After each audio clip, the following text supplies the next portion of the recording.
الحاج احمد هو اللي عنده الانبوبه مليان، اخليها يحمل لي ده عشان اكله.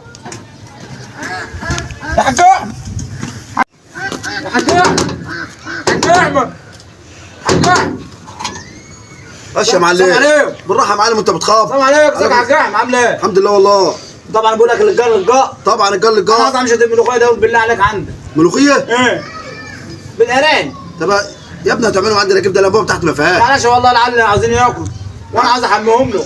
طب هتخش تعملوا عندنا وناكل انا وانت. لا ناكل انا وانت ايه؟ ما انا ما والعيال دي ما انا ما اتغديتش. ابقى اديك حته. ايه؟ ابقى اديك حته. لا انا كله من وانت. يا عم العيال ما كانتش يا حاج احمد. امال ايه؟ ما بقولوا الجار دي. ايه؟ انا تعالى فول يا حاج احمد. هتديهم لي زي ما قلت لك وناكل مع بعضنا. لا يا حاج احمد. انا طيبهم لك عندهم، ما توكلنيش كمان. ايه ده انت تحمهم يا حاج احمد. حموم؟ ايوه هاكل معاه. ابقى ماشي، ابقى اخلي لك حته. طب يلا روح، طب عدي عليا شويه كده.